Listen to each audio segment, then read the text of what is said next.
This is Miriam Schulman, and you're listening to episode number 97 of the Inspiration Place podcast. Today, we're talking all about how artists use art for activism.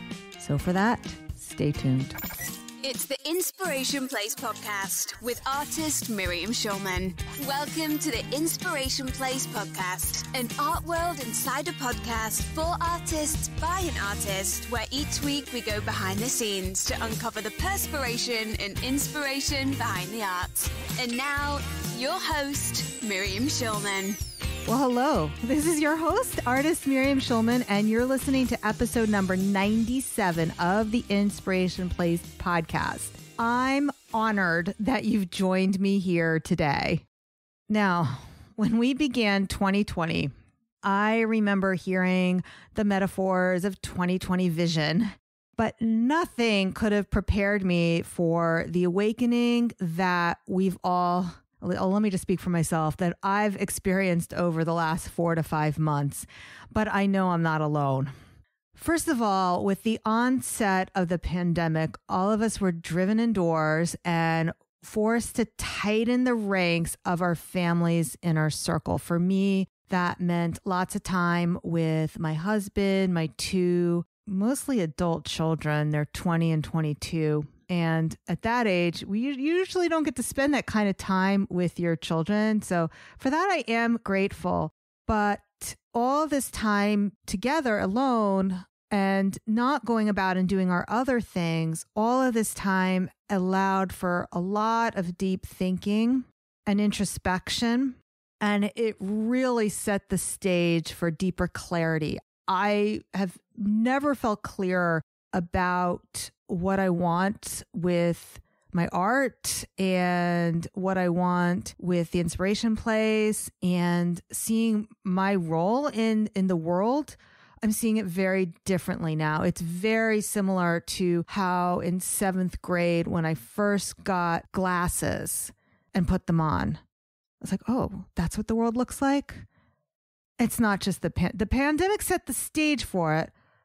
But then in early June, with the death of George Floyd, my eyes were open not just to the issues of police brutality or not just systemic racism within society, but also how these effects of racism, sexism, anti-Semitism, basically all the isms, were fully at play in my life and also in my art business. You know, in the beginning, I have to admit that I felt a lot of shame about that when I realized how I was part of this. But now, instead of feeling powerless, I am seeing opportunities everywhere to make a difference in the world. And the more I see, the more I see. This episode, though, is not going to be about, hey, look at me, look at what I'm doing, look what I plan on doing in my art business. I'm not about telling you. You will see changes, though. I will show you over the next couple of months simply through my actions. You will see a difference. But I'm not going to tell you what that is right now because I don't really want to shine a spotlight on what my actions are. I will really want to shine a spotlight, though, on the values that I uphold. One of my core values, one of my core beliefs, I should say, is that art makes a difference in the world. And I want to shine a very large spotlight on artists who use their art to make a difference in the world. So in this episode, you're going to discover how artists throughout history have used art to incite change and change minds. I'm also going to give you some particular specific examples of street artists who are splashing their passion in their neighborhoods and speaking out right now about police brutality. And I'm also going to share examples of how artists use their art to process pain. But before we get there, I do want to let you know that if you're an artist who's ready to make a steady, consistent income from your art that you can be proud of, but maybe you're feeling like you're spinning your wheels or you're confused about what to do next, and you're not sure what you actually need to make it all work. I follow a specific process and I can share that with you. If you want to work with me to attract high-end commissions, sell your art, and get more of your passion into the world, get more eyes on your art, and actually make a sustainable living from it, I can help you with that. Not only can you overcome the overwhelm, but you'll gain practical strategies and a clear way forward for implementing them. If you want to grow as an artist and profit from your art this year, the first step is to have a call with me. We'll chat. We'll see if working together is a good fit for you, and I'll answer questions about the program. But most importantly, I will share with you the steps you need to take from where you are now to where you want to go. That's my promise that I give to everybody who jumps on a call with me who qualifies. Go to schulmanart.com/biz. That's BIZ. I've been listening to a lot of British people lately. So B as in boy, I as in ice cream, and Z as in zebra. Okay. schulmanart.com/biz. You just answer a few questions about yourself. And if you qualify, you'll get a free call with me. And we'll also talk about how we can work together. All right, so let's dive into today's topic. Art as activism is a huge topic, huge. You could really have a whole podcast on it week after week after week. So I know that we can only scratch the surface today in a 30-minute or however long this ends up being podcast. What I want to do is start off by providing a little bit of historical context. People have used art to make a statement since the first humans were making their marks in the caves. And while all art does make a statement, when I say activist art, we're talking about art that makes a statement about politics or society and actively addresses the power structures around us instead of just describing them. With Bastille Day just around the corner, one historical example that jumps out at me, thinking back to my art education, which, by the way, I know I'm going to be giving a lot of examples of dead European white guys, but don't worry, there will be plenty included of contemporary artists who represent a beautiful diversity. So we'll get there as well. But the first one that jumps out at me that comes to mind is Death of Marat. It is a gorgeous painting. If you're not familiar, it's by the neoclassicist artist David. You can see an image of the painting in the show notes, which today will be schulmanart.com/97. Now, Marat was one of the leaders of the Montagnards, a radical faction. I'm sure I pronounced that wrong, by the way. So he was one of the leaders of a radical faction during the French Revolution. And Marat was murdered by a political enemy. Now, David was the leading French painter of his generation. Truly. I mean, when you start off learning about 19th century art, which is where most of my art history education was centered on, that's pretty much the first guy they teach you. And he was a prominent leader in that movement. The way he depicted Marat was dying in his bathtub. And he depicted him as a political martyr using the same visual language of classical Christian art and references to Michelangelo's Pieta and Caravaggio's Entombment of Christ. Now, rather than just make a small illustration, like a toss-away painting, just to, okay, this is how I feel about this. I'm going to make something and post it on Instagram. I know they didn't have Instagram then, but he could have made a small painting. Instead of making a small painting, he gave this painting monumental quality in its 5-foot height. So basically, he made a life-size depiction of the dying Marat. Now, the movement that he was supporting actually had copies of the painting made to be used as a rallying cry for the cause. So he was using his art not just to express his views about how he felt about the death, but also to create change in the world, to get people on board with his values. Today, we're seeing this way of using art as activism play out in real time. So with the horrifying deaths of George Floyd and too many others, artists are painting the faces of these victims of police brutality on the walls so that people won't forget and will be forced to reckon with their humanity. For example, there's already a mural of George Floyd in Minneapolis. And that's not all. In Baton Rouge, Louisiana, there's a grocery store where the shoppers walk by a mural depicting Alton Sterling, who was also killed by the police in 2016. And a mural of Amadou Diallo graces the building of a Wheeler Avenue building in the Bronx. That was the site where he was gunned down in, I think it was 1991, again by police officers. Often these murals are fleeting. If it's a space where an artist can paint on the wall, then other people can paint over that same wall. So oftentimes these murals can be painted over or desecrated, and the Diallo mural was actually painted twice in the same spot. That's why the artists who organized themselves to paint the George Floyd mural are duplicating their efforts in other parts of the city. They're repeating the same mural because they know that the murals could be temporary and they want to preserve it. Moreover, other outrage artists are painting their own murals across the country, and not just in our country, but across the world. What happened here in the U.S. has really been a worldwide reckoning, as racism doesn't just happen here. Now, in a movement that asks us to say their names, Breonna Taylor, George Floyd, so many others, we say their names to humanize them. But what the artists are doing are helping us see their faces. Keta Herrera, one of the artists who worked on the mural, said, "We needed to see his face. We needed to show that he was a human being."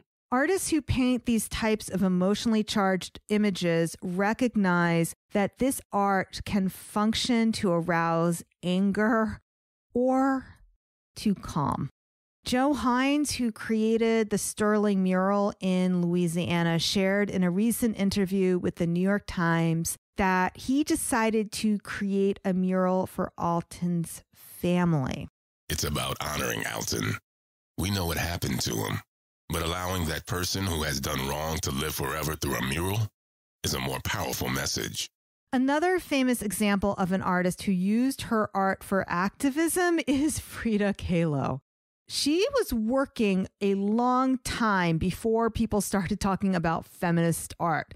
Her paintings explored questions of identity, gender, class, race, colonialism, as well as challenged society's preconceptions of what ideal female beauty represented. That's what I love most about Frida's work, is the way she questioned traditional Western norms of beauty. She depicted herself not as an assimilated American, but proudly as a Mexican, with her famous unibrow and even with a hint of facial hair. But in her hands, these traits became truly sensuous. She's also an artist that painted in spite of a life filled with both physical and emotional pain. She suffered from polio as a young child, lost a leg later in life, and she had several miscarriages. And you could say she lost a husband to his womanizing, although that might be open for debate since she had a very, let's say, free view on her own sexuality. I'm not really sure what happened there. But yeah, she had a very difficult marriage. Now, having suffered a miscarriage myself, I fully relate to that heartbreak. Those haunting images of her, there's a painting called Henry Ford Hospital. We'll put that in the show notes as well. Again, schulmanart.com/97. Make her portraits all the more haunting. Seeing the story played out in paint, the narrative, then when you actually see her self-portraits that don't include that additional imagery, it adds additional gravitas to those paintings. You know what that pain is behind those eyes, that stare that she is sharing with you. Whether she includes the dead fetus and the blood or not, her art is visceral. Now, about her art, she shared, "My painting carries with it the message of pain." So if you're finding yourself right now in pain, either because of the pandemic, the ongoing pain of social injustice, or really anything else, because we all know life keeps marching on. Truthfully, I have a lot going on right now in my own life. My husband's stepmother just passed away. There's a lot going on right now. A lot of us are in pain. The group pain that we're all experiencing, our shared pain that we're all experiencing right now through the world events, or the private pains that we have because we're humans having a human experience. But what I do know is that some of the greatest art of all time was also born from pain.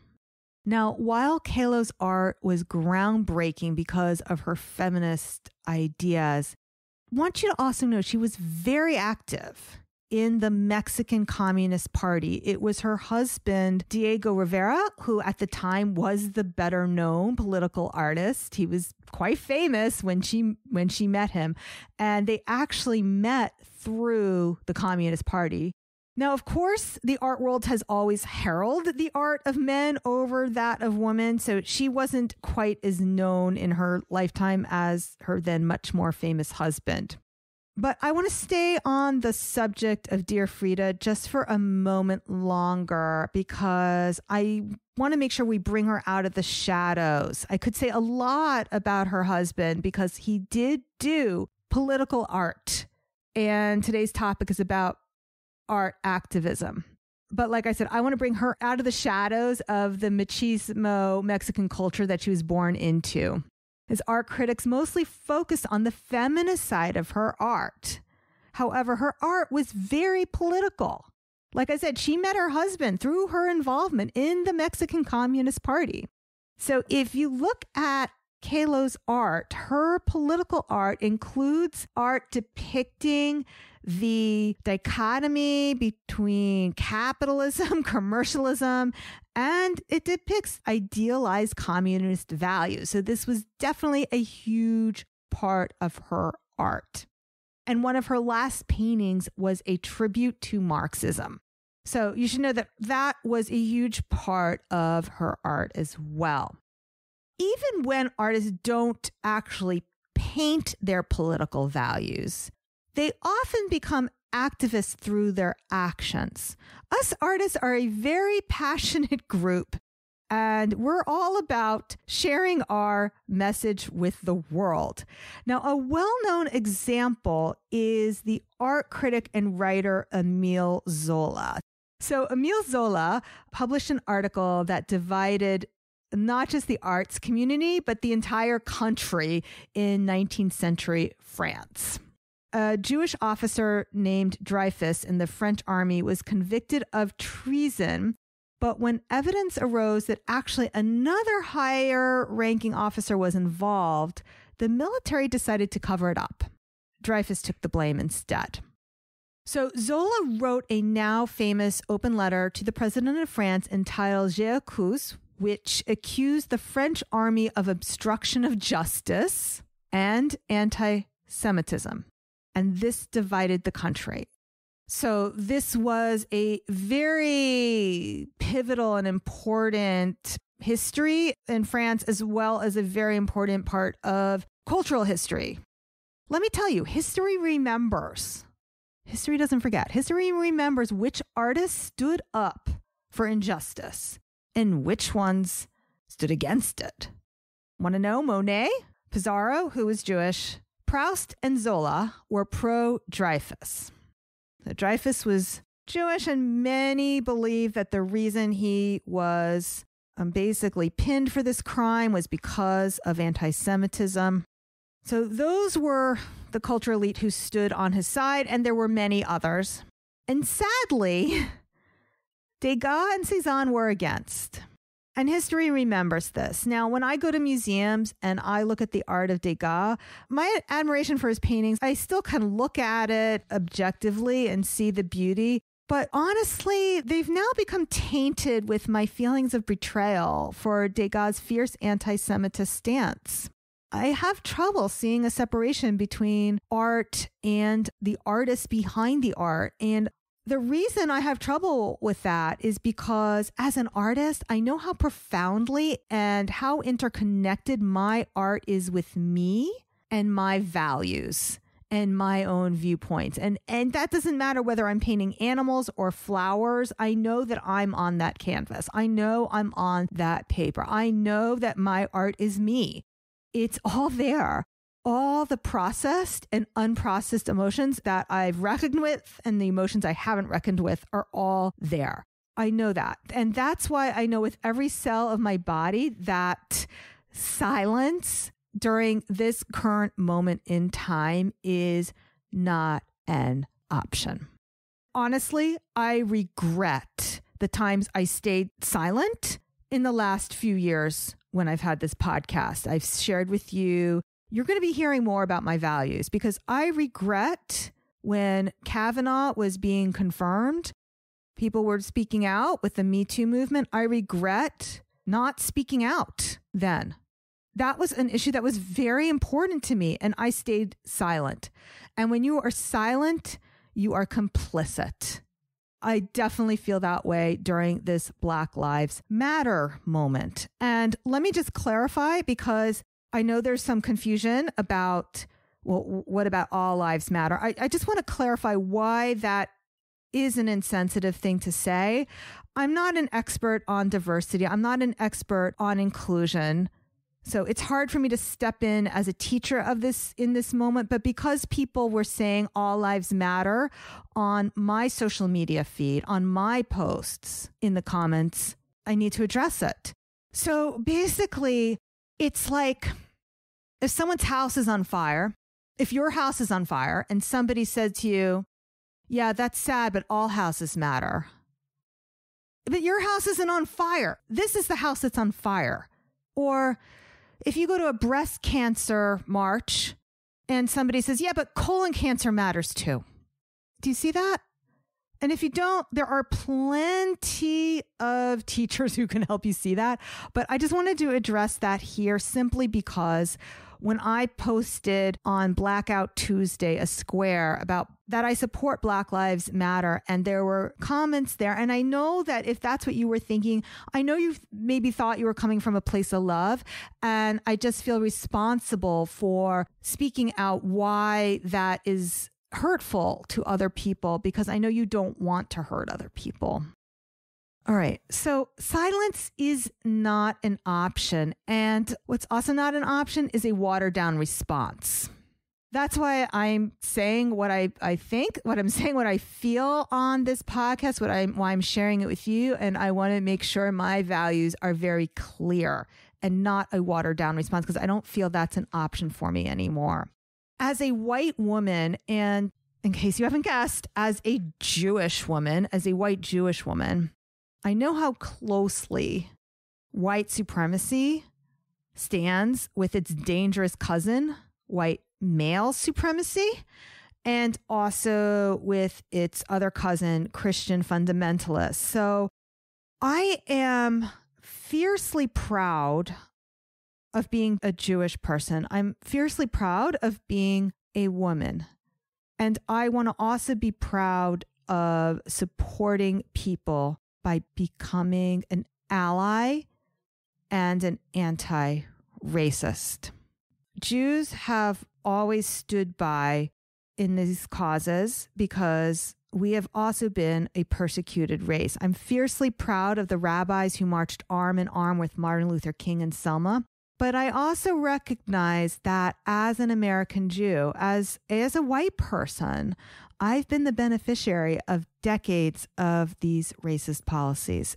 As a beneficiary of that, it's my responsibility to help change that and to help amplify more women of color, more people of color, and help break down these barriers. When my mother's second marriage fell apart, the four of us, so I'm talking about my mother, my sister, my brother, and myself, we moved in with my grandparents to Teaneck, New Jersey, into their very small home. We were all squeezed in there. Teaneck was the first high school in the country to voluntarily integrate in 1965. And by the time we moved into my grandparents' home, that was the 80s, the high school was fully integrated statistically, meaning that the enrollment numbers reflected a very diverse population of all ethnicities. But what I did notice is, and even from the beginning, was that although the enrollment numbers were fully integrated, the social life wasn't. The honors classes weren't. The classes I took had very few people of color in them. They weren't much different, probably from the ones my mother's took when she went to the same high school in 1965. When you look at that, when I look at, okay, here was a high school that was 50% people of color, why weren't the most prestigious classes also 50%? I gotta know. I gotta reckon with that there was racism in play, even in this progressive high school. So we're going to turn back to art, but this is why I'm so passionate about this movement. I see the damage. I recognize and I acknowledge that as a white person, I have benefited from moving in through these circles, that I've had basically better access to education than people who lived in my same town who had a different complexion than me. This is important to fix. So I've given examples of artists who have used their art, fine artists, painters who have used their art, and writers like Zola who have used their writing. I wanted to also talk about a musician right now who is using his music to make change, and that is Jon Batiste. He is the jazz pianist. He's a Juilliard graduate, and he's the Late Show band leader. And he has been leading marches throughout the city and really stepping up in a big way, using his New Orleans heritage to use music as a rallying cry, using the same style of musical marching throughout the city. And when I saw that article in the New York Times, he's been doing it all month long, but also he did a concert on Juneteenth. When I saw that article in the New York Times really highlighting it, it really moved me.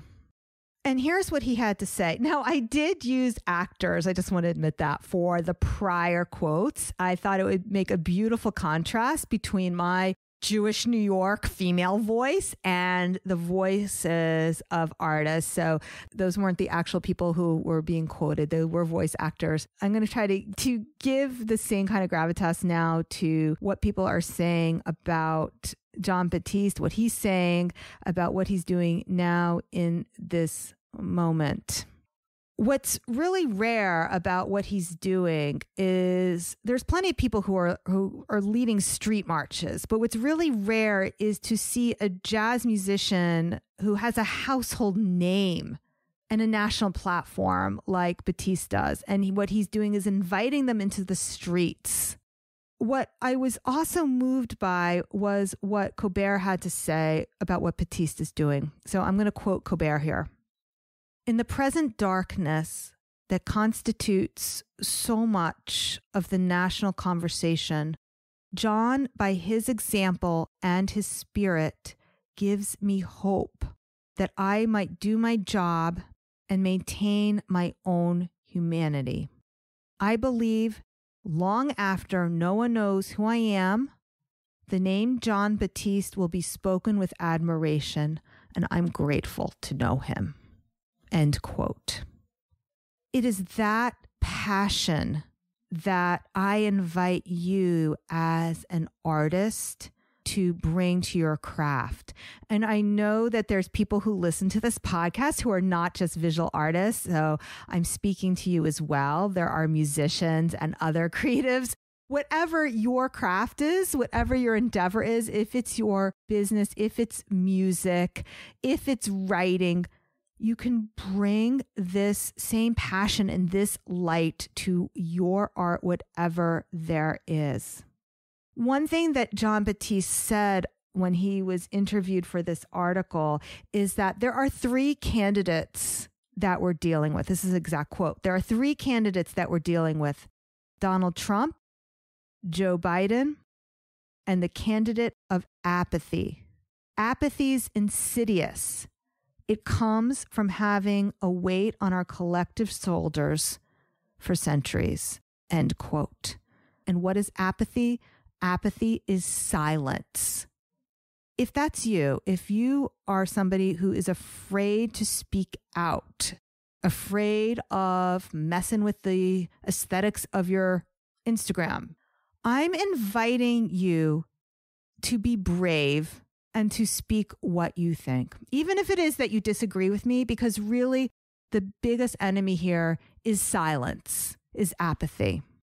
Now, I want to bring some more examples of art activism to your consciousness. If you think about any social or political cause, you probably can think of a work of art that's been associated with it. From Picasso's Guernica, Goya did a lot of political art as well.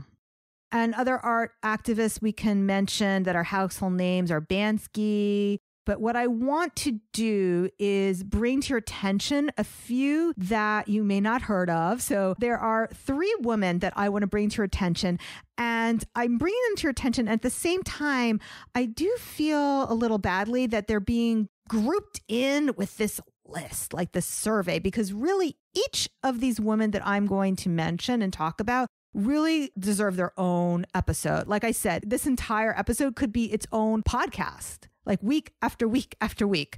I wanted to talk about this because I am just so passionate about what's happening. The first one I want to bring to your attention is Deborah Roberts. Now, she was supposed to get her first solo show in Austin, but because of the pandemic, that show is postponed until January.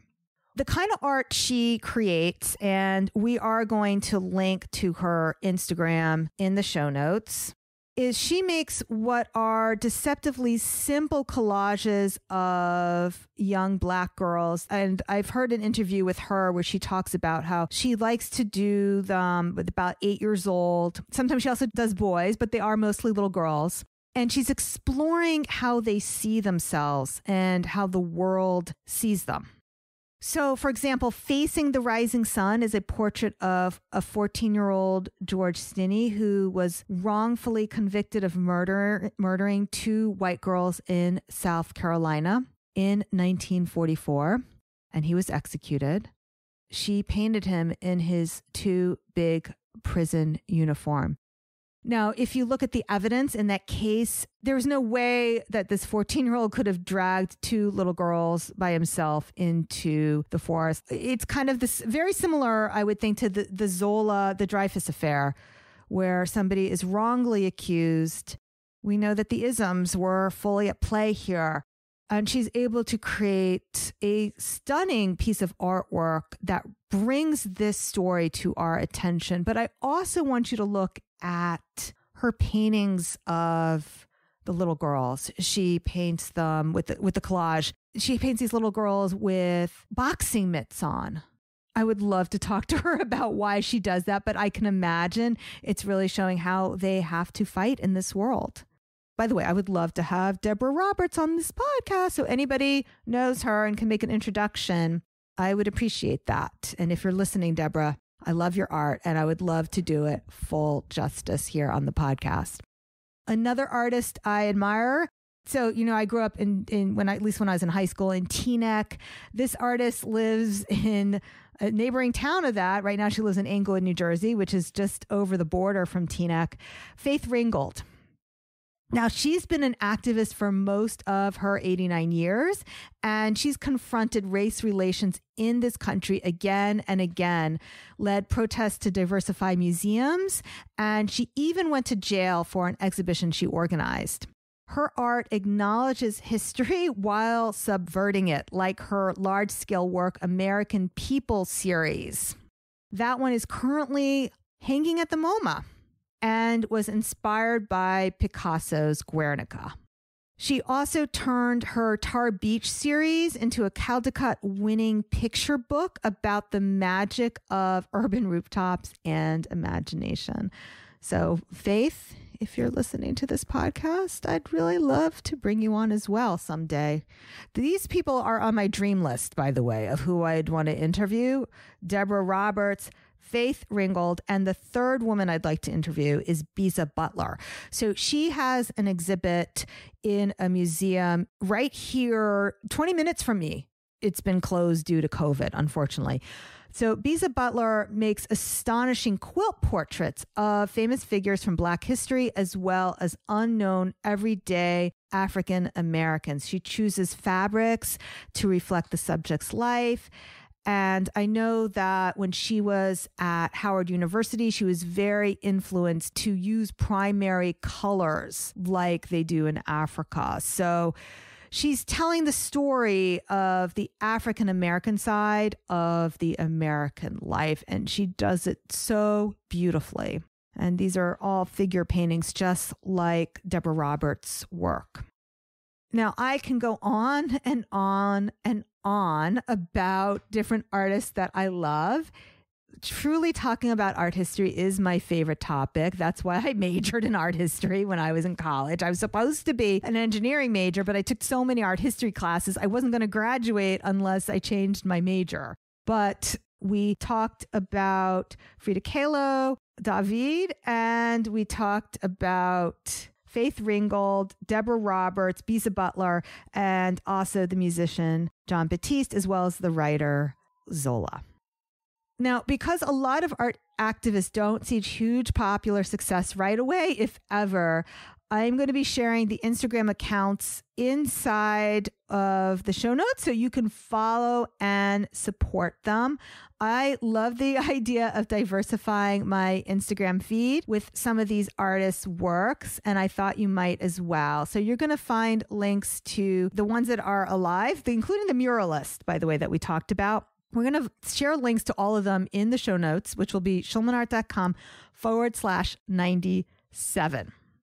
All right, so we're going to wrap up. If you're an artist who is also passionate and committed to making your art a sustainable and thriving business, this is possible. But if you're confused about what actually works and you need a plan to move forward, I can help you with that. Just go to schulmanart.com/biz. That's B-I-Z. B as in boy, I as in ice cream, Z as in zebra. I'll ask a few short questions so I can get to know your situation better and make sure that you're ready for coaching with me, and we'll schedule a time to chat. All right. We have a lot of exciting guests coming up. I'm always hesitant to tell you who's coming up because many times, I'm recording this and I have them scheduled on my calendar, but if I haven't recorded it yet, I don't know if they're ever going to happen.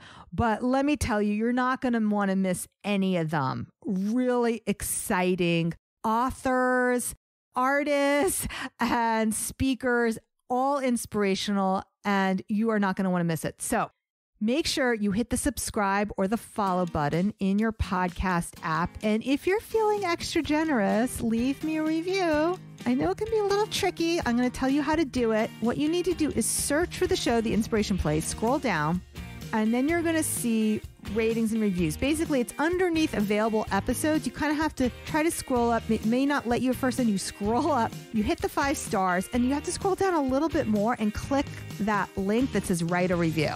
So you put a title in there, you put in what you liked best about the show. And by the way, if you pop your Instagram handle at the end, so mine's at schulmanart, yours is at whatever it is. So if you pop that in at the end of the review, I'll even give you a shout out over on my IG stories. Oh, and don't forget, hit the send button. All right, guys, thanks so much for being with me here today. I'll see you the same time, same place next week. Make it a great one. Thank you for listening to the Inspiration Place podcast. Connect with us on Facebook at facebook.com/schulmanart, on Instagram @schulmanart, and of course on schulmanart.com.